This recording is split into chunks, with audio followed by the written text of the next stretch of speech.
But இது இல்லை flame of the forest. இது வந்து மேஃப்ளவர்னு சொல்கிறது, குல்மோகர்னு சொல்கிறது. குல்மோர் அப்படிங்கிற குல்மோர் தானே, குல்லுனா பூ, மோர்னா மயில். ஸோ எப்படி மயிலாக இருக்க முடியும்?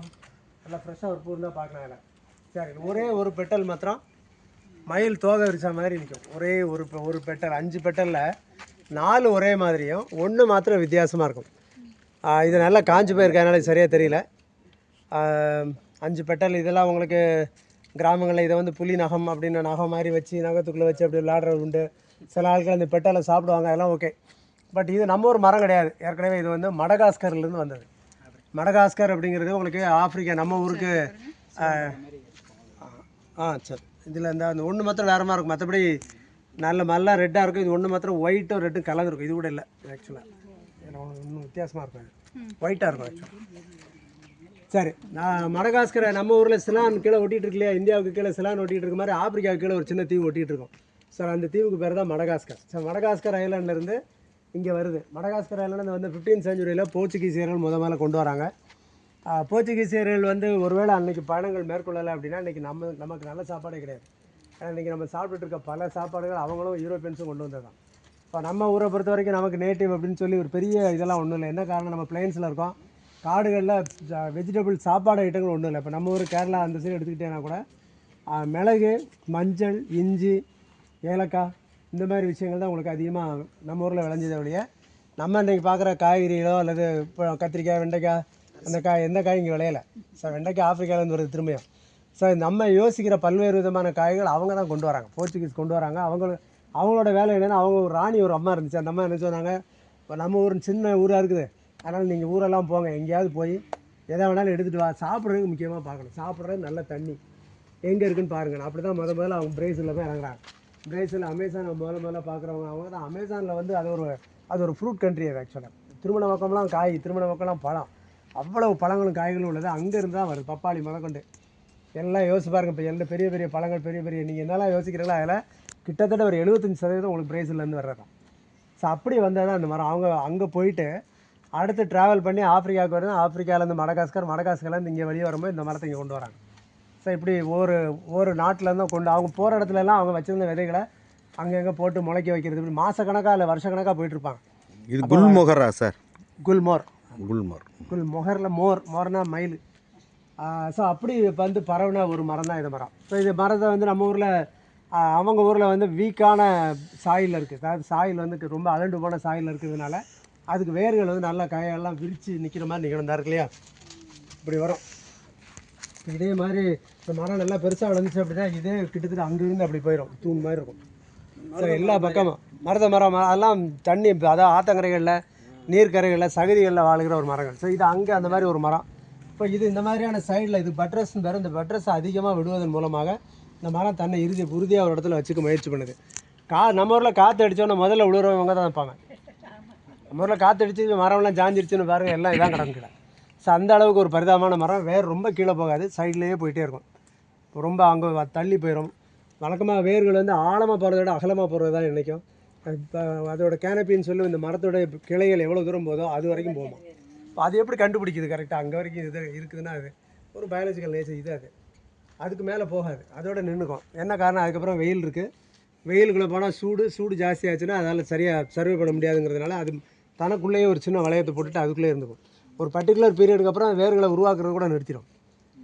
இருக்கிறது சர்வே பண்ணிக்கும். பட் உறுதியாக நிற்கணுங்கிறது அதோடைய முக்கியமான நோக்கம். அதனால் இந்த மாதிரி ஸ்பெஷல் ஸ்ட்ரக்சர்லாம் உருவாக்கி சில ஸ்டெம்மெல்லாம் பார்த்தா உள்ளுக்குள்ளே மடங்கி இருக்கும். ஃப்ளூட்டட் ஸ்டெம்னு வேறு. ஸோ ஃப்ளூட்டட் ஸ்டெம்லாம் உங்களுக்கு ரொம்ப உறுதியாக இருக்கும். நீங்கள் வந்து ஒரு உருண்டையாக ஒரு சாதாரண பேப்பரை உருண்டையாக வச்சு நிற்க வச்சு அதுக்கு மேலே ஒரு செங்கலை வச்சிங்கன்னா கூட பேசாமல் நிற்கும். உருண்டையான ஸ்ட்ரக்சருக்கு அவ்வளோ வலிமை உண்டு. ஸோ அப்போ இந்த இது ஓகே. அப்போ கீழே வேறு காற்று அடித்து அது க்ரௌண்ட் மேலே சாஞ்சிடக்கூடாதுங்கிறதுனால இது வந்து இப்போ மரம் அந்த பக்கம் சாயுது அப்படின்னா இந்த பக்கம் அதிகமான வேர்களை உருவாக்குறது, இந்த பக்கம் சாயுதுன்னா அந்த பக்கம் வேர்களை அதிகமாக, இப்படி மாறி அப்படி வச்சு பேலன்ஸ் பண்ணி இந்த மரம் நிற்கும். இது நல்ல உதாரணம். பட்ரஸ் ஃப்ரூட்டுக்கு ஒரு அழகான எக்ஸாம்பிள். நீங்கள் காடுகள்லாம் போனீங்கன்னா இதே மாதிரியான மரங்கள் இல்லை, வேறு மரங்கள் இருக்குது. அது நல்லாவே அங்கேருந்து பட்ரஸ் போகிறதெல்லாம் இருக்குது. 6 அடி 10 அடி உயரத்துக்கெல்லாம் அந்த பட்ரஸ் பார்க்கலாம். ஸோ அவ்வளோ பெரிய மரங்கள் இருக்குது. அந்த மாதிரியான மரங்களை நம்ம ஊரில் பார்க்குறது அபூர்வம், ரொம்ப காடுகளில் மட்டுமே இருக்கும். பட் இது நம்ம ஊரில் வெளியிருந்து வந்து வைக்கப்பட்டது. இப்போ இல்லை கரை ஏறி இருக்கு தெரியுது இல்லையா, இங்கே வரைக்கும் ஏறி இருக்குது. இது வந்து அதால் சாப்பிட முடியுதோ இல்லையா, அது இருக்குது, அதான் ஃப்ரெஷ்ஷாக தான் இருக்குல்ல. இது இங்கே உள்ள காஞ்சு போன எல்லா சின்ன சின்ன சின்ன இதெல்லாம் சாப்பிட்டுட்டு போயிட்டே இருக்கும். இதெல்லாம் பச்சையானதை சாப்பிட முடியாது. இப்போ காஞ்சு போயிடுச்சுன்னா அது சாப்பிட்டே போகும். ஸோ இது ஒரு இது. மடகாஸ்கர்லேருந்து வந்த மரம் டெலானிக்ஸ் ரிஜியா, ஞாபகத்தில் வச்சுக்கோங்க. ரிஜியா அப்படிங்கிறது வந்து ஒரு கிரேஸ்ஃபுல்லாக அழகாக இருக்குது அப்படிங்கிற சென்ஸில் பேர் வச்சுருக்காங்க, டெலானிக்ஸ் ரிஜியா. டெலானிக்ஸ் அலைட்டான ஒன்று இருக்குது இதில். அது வந்து நம்ம வாதமடைக்கு மரம். வாதமடைக்கு இருக்குல்ல, வாதமடைக்கு நம்ம கிராமங்களில் வாதநாராயணன்னு சொல்லுவாங்க. ஸோ அந்த இதுக்கு பேர் வந்து டெலானிக்ஸ் எலேட்டா, வாவரகச் டெலானிக்ஸ் எலேட்டா. இது வந்து டெலானிக்ஸ் ரிஜியா ரெட், அது வந்து yellow flower with white petal இருக்கும் பார்க்குறது. சரி, காய்கள் நல்ல பெரிய பெரிய காய்கள் மேலே பார்க்கலாம் பாருங்கள். இப்போ ஃப்ளவரிங் சீசன் வந்துருச்சு. சம்மர் ஃபுல்லாக ஃப்ளவர் இருக்கும். இலைகள் இருக்காது. ஆமாம், இலைகள் இல்லாமல் ஃபுல்லாக காய்ச்சிருக்கும். காய் இந்த பூக்கள்லாம் பூத்து காய் ஆகும்போது அதுக்கு எனர்ஜி நிறைய தேவைப்படும். அப்போ புதுசாக இலைகள் வரும். இலைகளோட வேலை உணவு தயாரிக்கிறது. அப்போ முதல்ல பூ வந்துருச்சு, பூவில் பாலினேஷன் நடந்து காயாக மாறும்போது அதுக்கு நிறைய எனர்ஜி வேணுங்கிறதுனால பூவை உற்பத்தி பண்ணி பூவிலேருந்து எனர்ஜி எடுத்து அப்படி போகும் லைஃப். ஸோ ஒவ்வொரு சம்மர் இது பூக்கக்கூடியது. சம்மர் பூத்து முடித்து அடுத்த சம்மர் வரைக்கும் அது இந்த காய்களையும் பூக்களையும் அப்படி வச்சுட்டே இருக்கும். அடுத்த சம்மரில் அடுத்த செட்டு சைக்கிள் கண்டினியூஸ். ஸோ இதான் இதனுடைய நேச்சர். வாங்க சார், வாங்க. இந்த மரத்தை பொறுத்தளவில் இதில் இருக்கக்கூடிய விதை இருக்கு இல்லைங்களா, விதையை நல்லா காய வச்சு நல்லா பவுட்ரு பண்ணி ஒத்த தலைவலி இருக்கிறவங்க மூக்கு வழியாக மூக்குப்பொடி மாதிரி நல்லா நைஸாக அரைச்சி மூக்குப்பொடி மாதிரி இது பண்ணிங்கன்னா இந்த ஒத்த தலைவலிக்கு நல்ல ஒரு தீர்வு இருக்குது. நான் கொடுத்துருக்கேன். நல்ல அனுபவம். காய் விதைகள் பார்க்க முடியுது இல்லையா? இந்த மரக்கண்டு உருவாக்குறதுக்கு இந்த விதை பார்த்தீங்கன்னா காஞ்சதுக்கு பின்னால் அந்த காயை உடைக்கவே முடியாது. சுத்தியல் வச்சுட்டே உடைக்கணும். இரும்பு மாதிரி இருக்கும். விதை வந்து பார்த்தீங்கன்னா ரொம்ப காடாக இருக்கும்.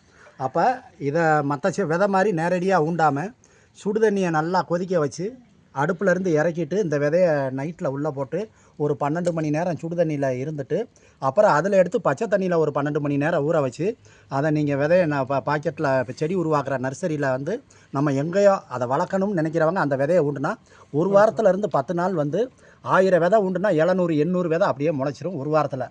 அந்த மாதிரி சுடு தண்ணியில் போடாமல் நீங்கள் நேரடியாக விதையை ஊண்டுனா ஒரு விதை முளைக்க 6 மாதம் ஆகும். இன்னொரு விதை முளைக்க அங்கிட்டு 8 மாதம் 9 மாதம் ஒரு வருஷத்துக்கு மேலே கூட முளைக்காமையே இருக்கும். அதனால் இந்த விதையை மட்டும் சுடு தண்ணியில் போட்டு அந்த ப்ராசஸில் தான் இது நடணும். நர்சரியில் நாங்கள் அப்படி தான் அந்த கண்டை உருவாக்கணும். அதோட இது இதாக வருதா சார்? அந்த விதை சீடு, அதாவது சுடு தண்ணியை வச்சு இறக்குன உடனே இது வந்து அவ்வளவு இதாக இருக்கும். அதாவது அது வேக விடுறது இல்லை, அந்த தோல் வந்து கலந்துரும். வெந்து பேரான்னு கேட்குறேன். அதான் அடுப்பில் போட்டோம்னா வெந்து பேருமே இல்லை, அது ஒன்று அதான் முளைக்கும். சோறு பொங்கின மாதிரி உள்ளே போட்டு பொங்கிடக்கூடாது.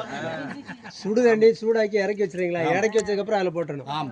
அந்த சூட்டில் வெதுன்னு கிடக்கும். வரும்போது அவுட்ரு ஹார்டான அந்த கோட் இருக்கு இல்லையா, அது சாஃப்டாயிரும், மெதுவாயிரும். மெதுவானதுக்கப்புறம் ஈஸியாக முளைக்கும். அவ்வளோதான், வேறு ஒன்றும் இல்லை.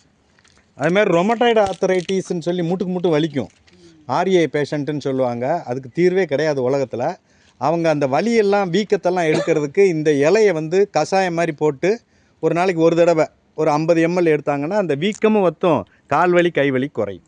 இதோட அடுத்த ஸ்பீஸ் ஒன்று சொன்னதில்ல, டெலானிக்ஸ் எலேட்டா. அதுக்கு பேர் வாவரக்காய்ச்சி அல்ல வாத நாராயணன்னே பேர். இவங்க சொல்கிற அதே நோய்க்கு அங்கே இருக்குது மருந்து. அது நம்ம நேட்டிவ், இது வேற. அது நம்ம ஊர். அதுக்கு பேர் வாத நாராயணன். அது உறுதியான மரம். அது நல்ல சாயம். சாயம்.